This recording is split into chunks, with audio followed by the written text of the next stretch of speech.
Apa kabarnya? Aduh, copot mau jatuh. Apa kabarnya? Pasti bisa lebih baik dari ini. Apa kabar? Kasih senyum dulu ke kiri kanan dong.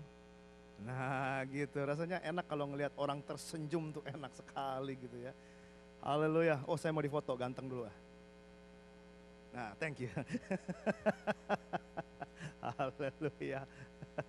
Oke hari ini saya ingin berbicara tentang sesuatu dalam worldview yang kali ini kita mulai pelajari. Dan saudara saya lihat di depan itu sudah banyak sekali orang-orang yang bisa mengumpulkan untuk food bank. Luar biasa.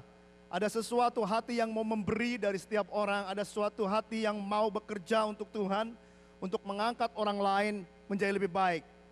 Membuat satu tindakan di mana saudara bisa membagi kantong-kantong kepada tetangga saudara, teman-teman saudara. Sehingga mereka juga terbawa, terdorong untuk memberi kepada orang kekurangan. Satu hal yang luar biasa kalau saya lihat dalam kehidupan kita. Tapi pada hari ini saya ingin berbicara sesuatu tentang the gladness of giving. Sesuatu yang kadang-kadang kita tahu, tapi kadang-kadang juga kita lupa, tapi kadang-kadang juga kita bingung. Apa sih maksudnya the gladness of giving? Kenapa ada gladness of giving? Saudara, pada mulanya Allah menciptakan dunia ini, saya baru baca satu buku sebelumnya. Satu buku tentang atheism. Tentang the new age of atheism. Buku ini berbicara bagaimana pada hari-hari ini banyak orang-orang yang melihat Tuhan itu bukan Tuhan. Dia hanya dongeng. Dan lebih parah lagi dikatakan bahwa sekarang ini orang-orang Kristen itu kena racun, orang-orang Kristen itu racun. Bahkan dikatakan bahwa agama itu racun manusia. Wow, saya pikir ini mau kemana nih arah dunia ini? Sedangkan kita orang-orang yang percaya kepada Allah, kita tahu waktu Allah ciptakan dunia ini, itu sebagai panggung untuk menyatakan kemuliaannya. Amin. Amin saudara. Pada saat Tuhan ciptakan dunia ini, waktu di Kejadian 1 ayat 1 Tuhan katakan, pada mulanya Allah menciptakan langit dan bumi, Dia ciptakan satu arena supaya manusia bisa melihat kemuliaannya. Yang percaya angkat tangan bersama saya. Hampir semua. Ada yang begini separuh, ada yang begini 75%, ada yang begini bingung. Allah menciptakan manusia sebagai panggung kemuliaannya. Dia menciptakan manusia unik. Dia memberikan manusia tugas dan tanggung jawab dalam dunia ini. Dia katakan pada manusia, berkembang biaklah, bertambah banyaklah, penuhi bumi, kuasailah bumi dan segala isinya.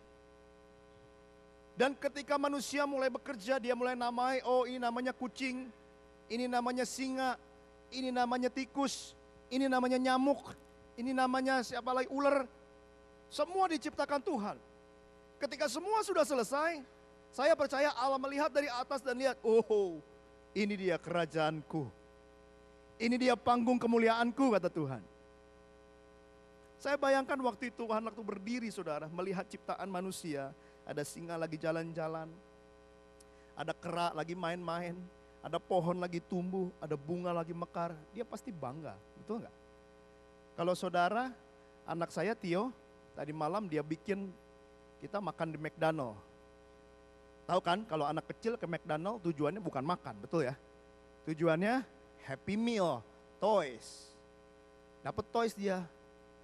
Toys itu marmut. Nah, marmut. Dia bawa pulang ke rumah dan kebetulan pada hari apa waktu itu? Hari Jumat malam saya pergi karena kami ada New Cell Group, English Cell Group di rumahnya Leoni. Kita kumpul di sana. Lalu saya nggak lihat lagi Tio. Ternyata di rumah saudara dia minta kardus sama mamanya. Dia minta gunting. Dia minta selotip. Tahu selotip ya? Apa sih namanya? Tape gitu, sticky tape gitu. Terus dia minta macam-macam. Terus dia lama di bawahnya. Dia gunting sini, gunting sana. Ternyata yang dia buat apa saudara? Malam-malam saya pulang, dia sudah tidur. Si Herni bilang sama saya, coba lihat ke atas apa yang dia bikin. Saya lihat ke atas, saya lihat ke dalam kamarnya. Wah, dia bikin rumah hamster dari kardus. Tapi saudara, luar biasanya tape saya habis. Karena seluruh kardus itu ada tape-nya, di mana-mana ada tape. Dan marmut yang dia beli, hamster itu, dia masukin ke dalam lubang, dibikin pintu kecil. Persis seperti rumah marmut, hamster. Lalu pagi-pagi saya bilang, tadi pagi saya bilang, kamu luar biasa ya. Oh sorry, bikinnya Sabtu ya. Oh ya, minggunya saya bilang, kamu itu saya lihat rumah hamster di atas bagus sekali. Wah, saudara tahu kalau anak kecil bangga? Langsung. Karena gigi dia lagi ompong 2. Kebanggaan seorang akan hasilnya itu terlihat, saudara. Begitu Tuhan lihat manusia, dia lihat bunga, dia lihat tumbuhan, dia lihat yang lagi mekar, dia lihat singa yang masih utuh. Dia lihat manusia yang luar biasa, dia bangga, saudara, dengan ciptaannya. Bumi menjadi panggung buat kemuliaannya. Tetapi salahnya, saudara, Kejadian 3 katakan sesuatu. Manusia jatuh dalam dosa. Dia memilih untuk tidak taat dan menerima kematian. Dan kejatuhan itu telah mempengaruhi kita sebagai manusia sampai hari ini. Lalu dari sinilah perjanjian Allah demi perjanjian Allah. Dia katakan, aku akan kirimkan Masias bagimu. Ada Abrahamik perjanjiannya, dikatakan engkau akan jadi bapa segala bangsa, dari keturunanmu lah semua bangsa dapat berkat. Lalu ada perjanjian dengan Daud, dan akhirnya yang kita baca sekarang perjanjian New Testament bersama dengan Kristus.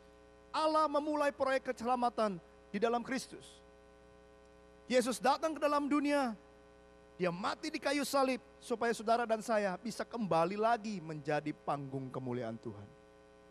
Supaya kita bisa menjadi kembali satu ciptaan yang unik di hadapan Allah, bukan sesuatu yang rusak.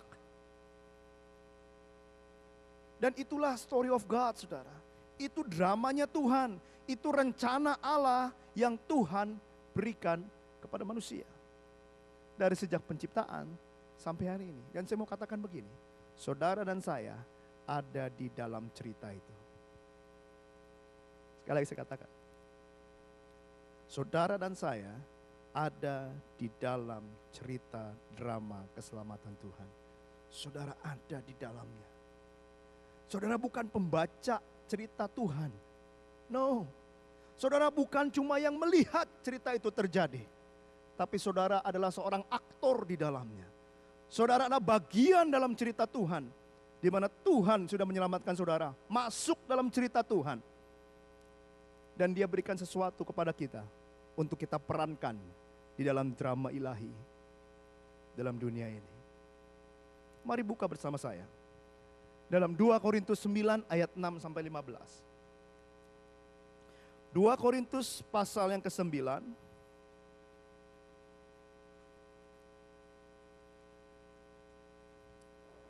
2 Korintus pasal yang ke-9 ayat 6 sampai 15. 2 Korintus pasal yang ke-9 ayat 6 sampai 15. Dalam Alkitab saya itu halaman 239. 2 Korintus 9 ayat 6 sampai 15. Yang sudah dapat bilang amin? Yang belum haleluya? Masih ada yang belum dapat. Saya tunggu. Ya, masih bunyi kresek-kresek, nggak tahu itu buka Alkitab apa buka permen, saya bingung juga. Sama suaranya soalnya. Yang dapat bilang amin? Yang belum haleluya? Amin semua ya. Yang bingung bilang aduh. Oh ada juga yang bingung. Oke, saya bacain buat saudara ya. Camkanlah ini firman Tuhan. Orang yang menabur sedikit akan menuai sedikit juga. Dan orang yang menabur banyak akan menuai banyak juga. Hendaklah masing-masing memberi menurut kerelaan hatinya, jangan dengan sedih hati atau dengan paksaan. Sebab Allah mengasihi orang yang memberi dengan sukacita. Dan Allah sanggup melimpahkan segala kasih karunia kepada kamu, supaya kamu senantiasa berkecukupan di dalam segala sesuatu, dan malah berkelebihan di dalam pelbagai kebajikan. Seperti ada tertulis, ia membagi-bagikan, ia memberikan kepada orang miskin, kebenarannya tetap untuk selamanya. Ia yang menyediakan benih bagi penabur dan roti untuk dimakan, Ia juga akan menyediakan benih bagi kamu dan melipat gandakannya dan menumbuhkan buah-buah kebenaranmu. Kamu akan diperkaya dalam segala macam kemurahan hati yang membangkitkan syukur kepada Allah oleh karena kami. Sebab pelayanan kasih yang berisi pemberian ini bukan hanya mencukupkan keperluan-keperluan orang-orang kudus, tetapi juga melimpahkan ucapan syukur kepada Allah. Dan oleh sebab kamu telah tahan uji dalam pelayanan itu, mereka memuliakan Allah karena ketaatan kamu dalam pengakuan akan Injil Kristus dan karena kemurahan hatimu dalam membagikan segala sesuatu dengan mereka dan dengan semua orang. Sebab dalam doa mereka, mereka juga merindukan kamu oleh karena kasih karunia Allah yang melimpah atas kamu. Syukur kepada Allah karena karunia-Nya yang tak terkatakan itu. Bapa Surgawi, kami mengucap syukur untuk firman-Mu. Engkau mengatakan Tuhan dalam firman-Mu untuk menumbuhkan kami, membuat kami bertumbuh dalam iman kami Allah. Terima kasih, kami siap mendengar, berbicaralah Tuhan. Katakan rahasia-rahasia firman-Mu, ungkapkan isi hati-Mu Tuhan. Terima kasih Bapa, kami siap mendengar. Dalam nama Yesus kami berdoa. Amin. Saudara, kalau kita baca ayat ini dan kita tahu we are the part of the story, kita bagian dalam cerita Allah, berarti Allah katakan dalam firman Allah ini, kita menjadi bagian pada saat kita bisa memberi. Saya percaya saudara sudah belajar dari minggu pertama, kedua, ketiga tentang memberi. Tentang bagaimana word view, bagaimana compassion saudara. Apa itu compassion? Apa itu arti diberkati? Nah pada hari ini saudara, kita akan melihat. Kalau kita bagian dalam story of God, ada satu sukacita yang Tuhan mau berikan buat saudara. Dan bagaimana kita bisa menyadari sukacita itu? Ada 3 hal yang saya ingin katakan pada pagi ini. Kalau saudara punya pulpen boleh catat, kalau enggak saudara bisa ingatkan dalam hati saudara. Dikatakan ini, nomor 1, apa kebenaran firman Tuhan pada hari ini? Nomor 1, sadari tentang kasih karunia Allah untuk memberi. Sadari tentang kasih karunia Allah untuk memberi. Saya ingin katakan gitu. Memberi adalah grace of God. Lagi ya. Memberi itu adalah grace of God. Itu bukan satu liturgi, itu bukan satu program gereja. It's not. Itu bukan sesuatu kegiatan aktivitas gereja yang kita lakukan bersama-sama. Itu bukan satu, dibilangnya, satu tugasnya orang Kristen, hanya tugas orang Kristen, enggak. Tapi dengar baik, memberi adalah the grace of God. Memberi, kesempatan to give is a grace of God. It's a privilege for you. Satu kesempatan buat saudara. Saudara, Tuhan bikin kita makmur. Kita bikin kita punya uang. Bikin kita punya sesuatu. Mungkin ini akan sedikit membuat saudara bertanya-tanya.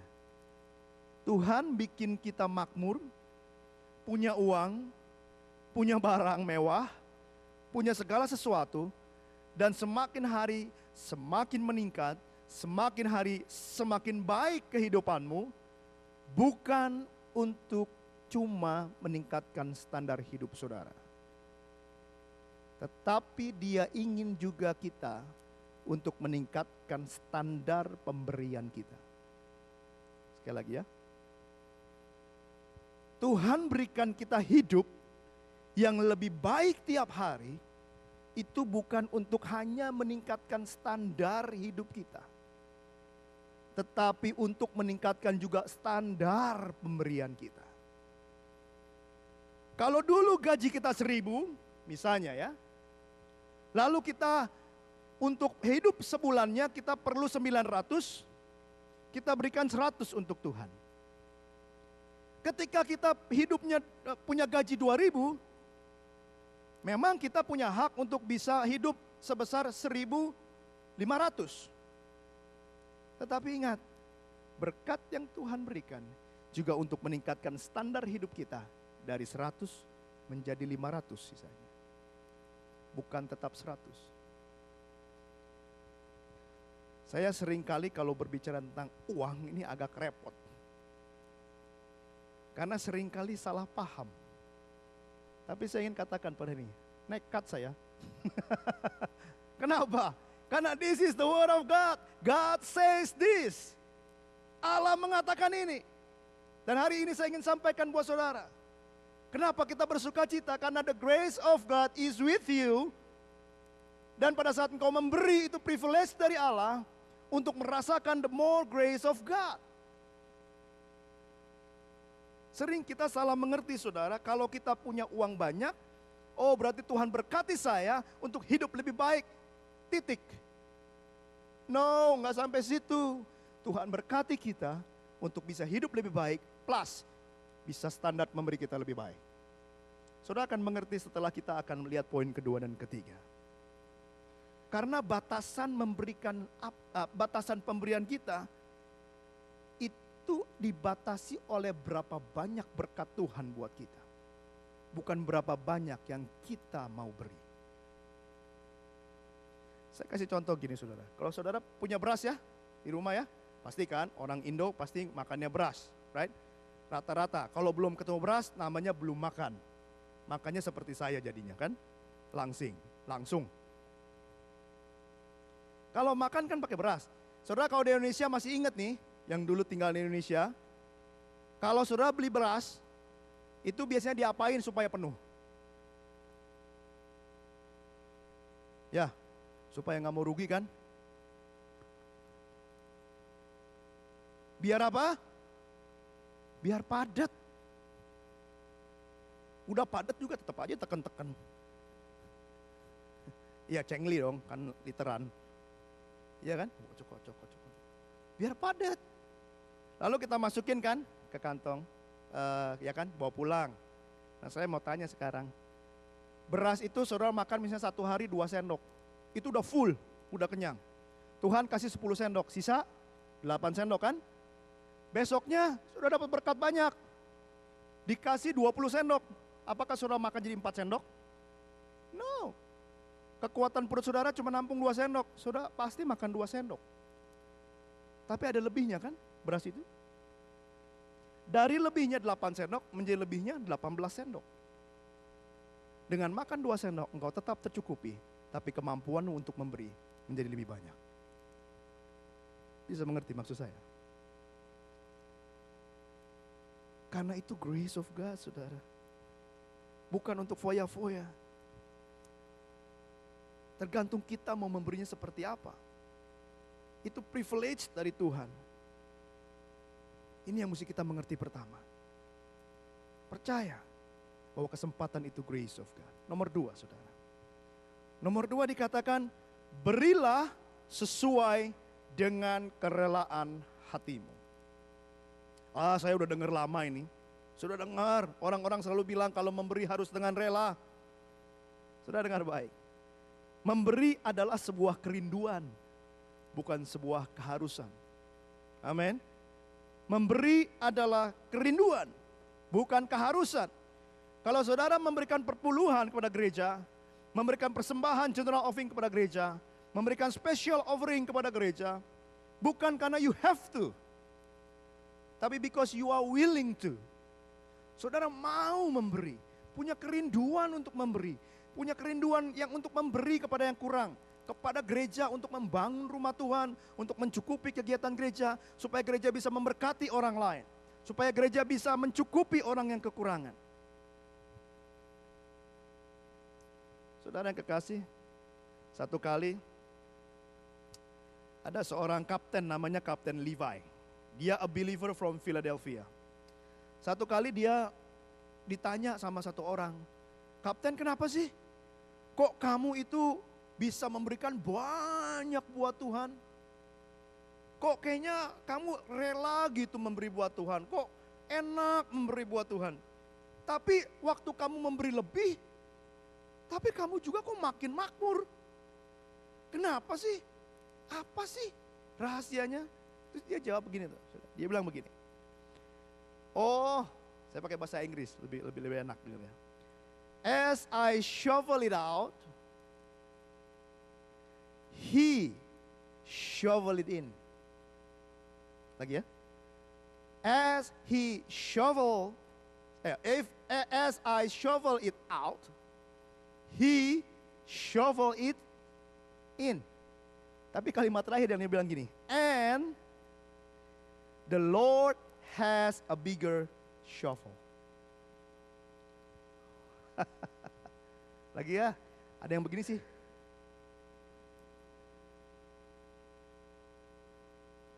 Lagi. As I shovel it out, the Lord shovel it in. And his shovel is bigger than mine. As I shovel it out, waktu kita menggali keluar, Allah menggali masuk, menggali apa? Menuangkan ke dalam lubang yang kita buat. Dan shovelnya lebih besar daripada shovel kita. Coba saudara bayangkan prosesnya. Apakah kita pernah punya lubang? Nah, masih bingung. Makin gede. Enggak akan pernah. Kenapa? Karena shovelnya Tuhan lebih besar. Amin. Waktu digali keluar, waktu kita naruh ke orang lain, Tuhan juga menggali harta kerajaannya masuk dalam kehidupan kita. Waktu kita nengok, lubangnya udah penuh lagi. Bahkan lebih besar berkatnya daripada yang kita keluarkan. Karena apa? His shovel is bigger than mine. Haleluya. Kalau saudara punya willingness untuk memberi, Tuhan punya willingness untuk memberkati. Dan berkatnya lebih besar dari apapun yang kita bisa bayangkan, saudara. Karena itu berikan dengan kerelaan saudara. Dengan hikmat pastinya.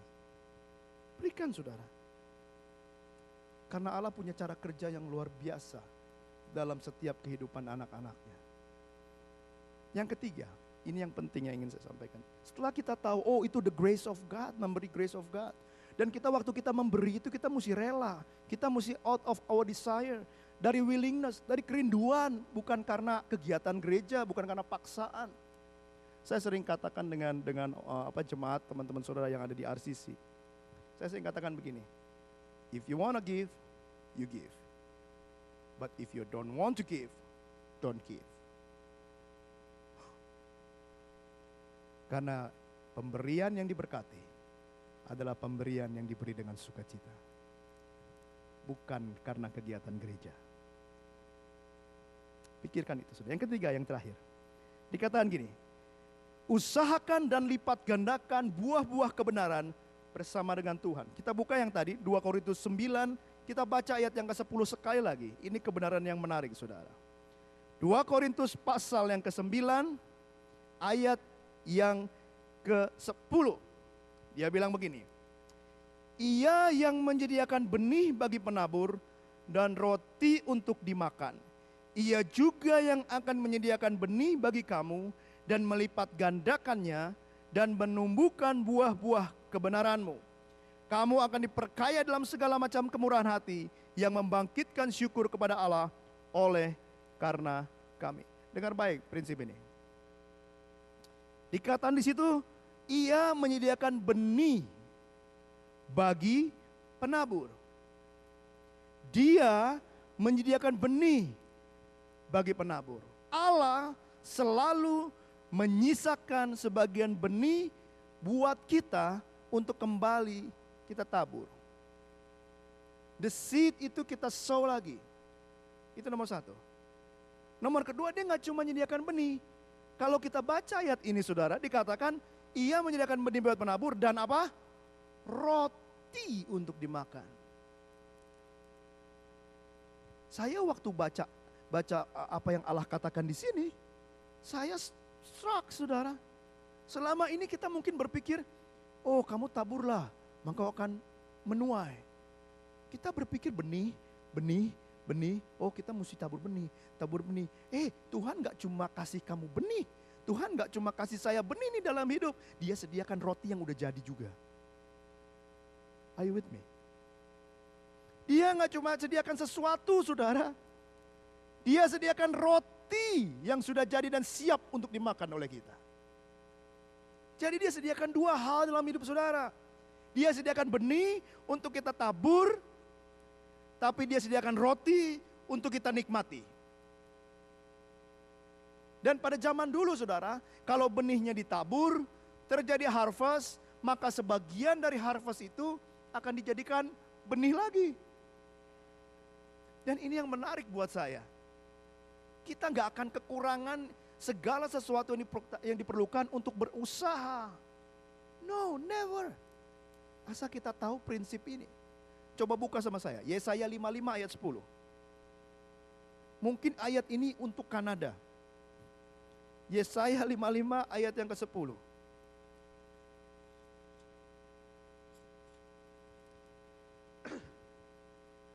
Yesaya 55 ayat 10.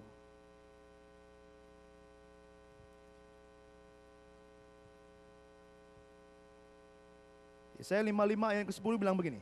Sebab seperti apa? Hujan dan salju, seperti hujan dan salju turun dari langit dan tidak kembali ke atas. Melainkan apa? Mengairi bumi, membuatnya subur dan menumbuhkan tumbuh-tumbuhan, memberikan benih kepada penabur dan roti kepada orang yang mau makan. Mulainya dari atas, dia turunkan hujan, dia turunkan salju, tapi Tuhan gak pernah ambil kembali. Buat apa?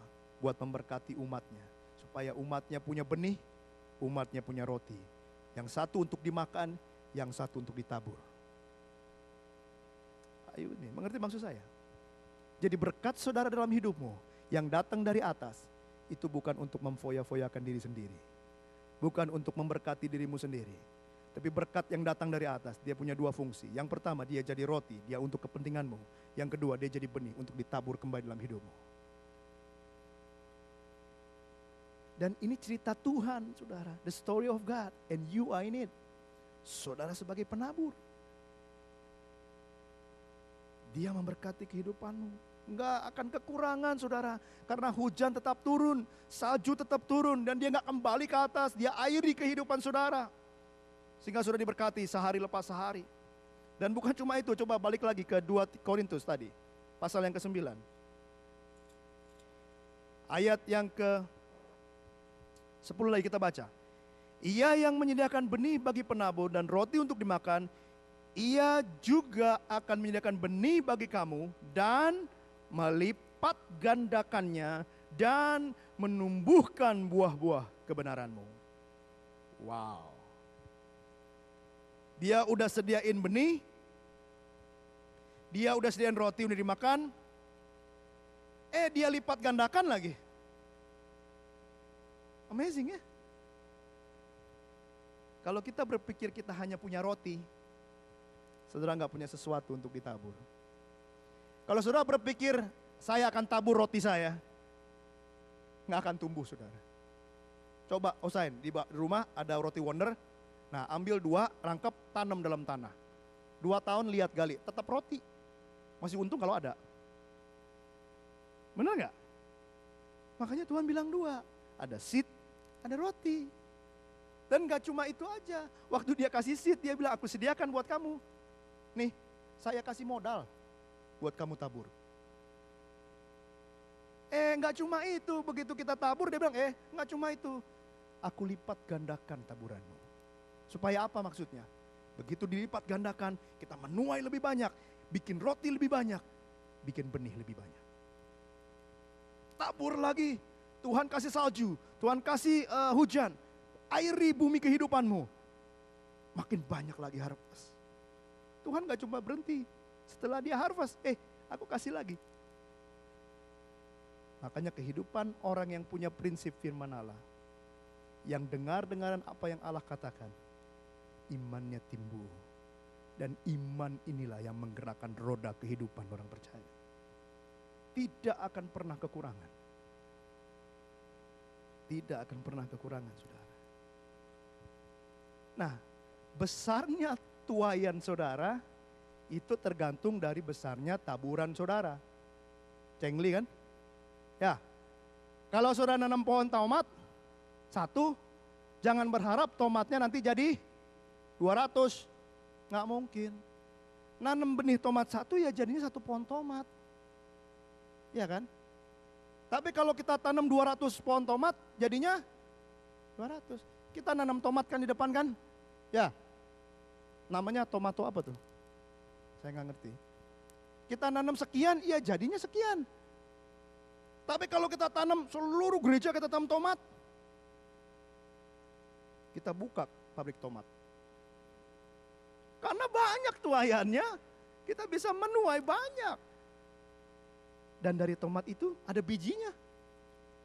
Tadinya beli 1 kantong, begitu kita tuai, jadi 40 kantong.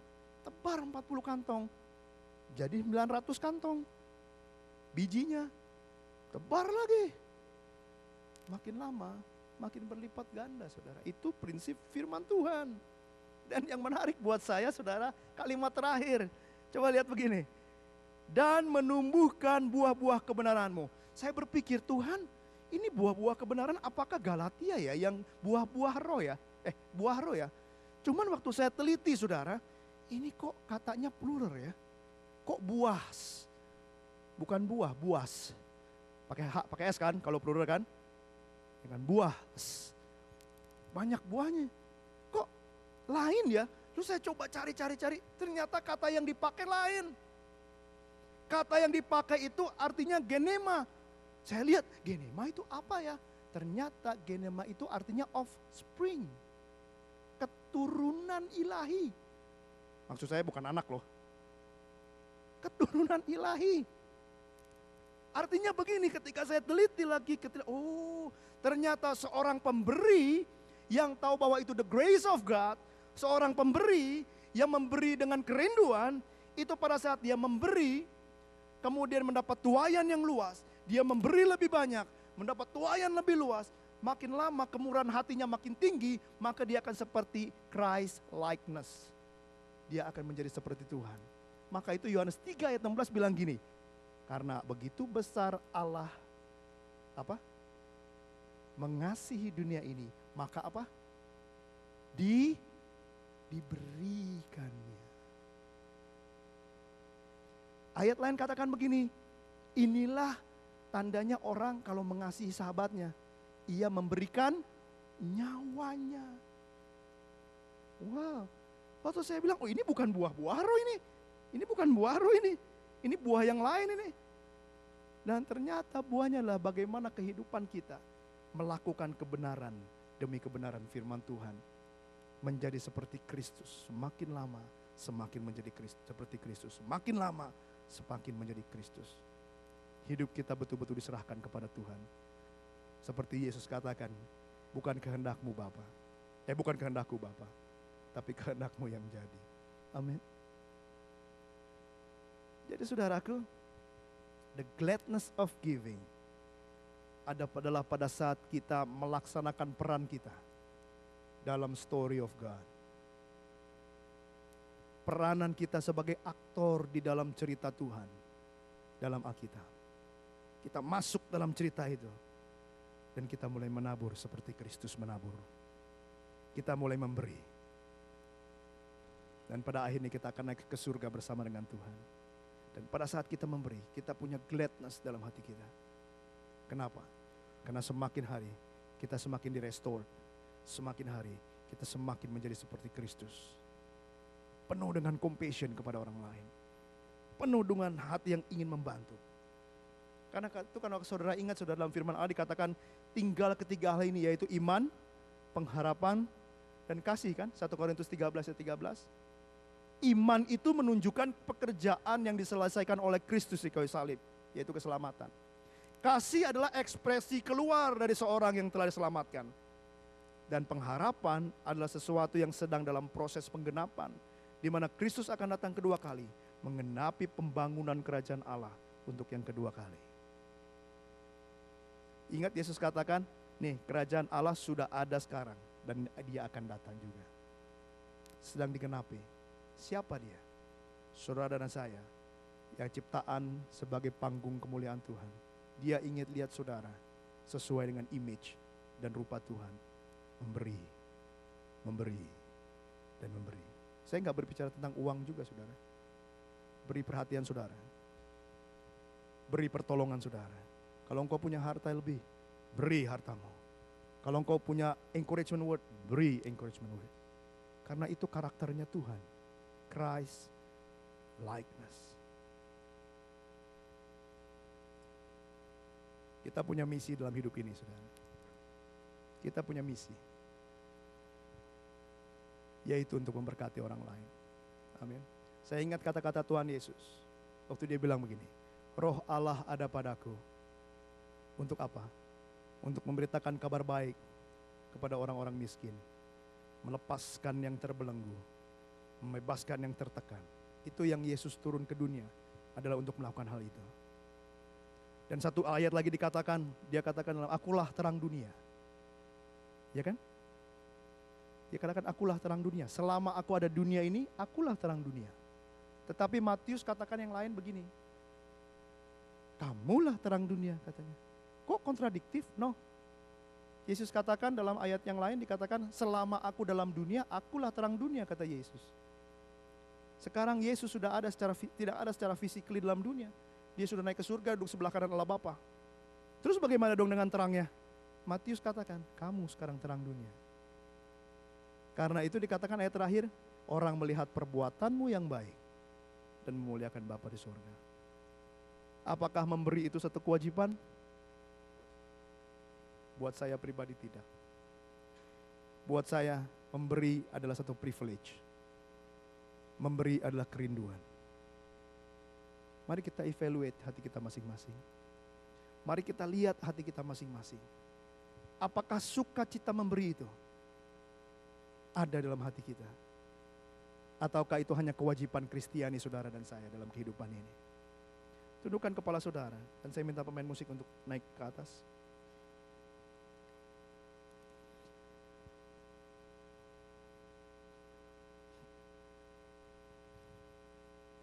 Banyak hal yang bisa saya lakukan saudara. Dalam gereja ICCC. Pada saat engkau naikkan pujian kepada Tuhan. Setiap minggu jam 10 pagi sampai jam 10.30 dengan musik, dengan nyanyian, kita muliakan Tuhan. Itu satu pemberian saudara buat Tuhan. Saya ingat satu ayat yang Tuhan bilang begini, waktu dia kumpul sama murid-muridnya. Ayat ini bilang begini, saya lupa di mana tempatnya. Tapi dia bilang setelah Yesus menyanyikan pujian. Setelah Yesus nyanyikan pujian, artinya Yesus nyanyi juga. Dia tahu dia mau memberikan pujian kepada Tuhan. Bagaimana dengan saudara? Pada saat engkau datang jam 10 pagi ke tempat ini, saya percaya engkau punya kerinduan untuk memuji Tuhan. Ekspresikan itu sebagai ekspresi kasih saudara kepada Tuhan. Ekspresi cinta saudara kepada Tuhan. Tundukkan kepalamu. Lihat hatimu. Apakah engkau punya the gladness of giving? Mungkin kau katakan, oh saya memberi setiap minggu, saya rajin tithing, bahkan kalau ada yang kekurangan, saya tolong. Tapi apakah itu berdasarkan engkau terpaksa? Apakah itu karena, oh Pastor Joe suruh saya? Oh karena deacon bikin program? Oh karena gereja punya aktivitas? Apakah engkau katakan, no. Apapun yang gereja mau lakukan, apapun aktivitas gereja, tetap kerinduan memberi ada dalam hati saya. Apapun yang terjadi dalam gereja ini, hati saya memberi.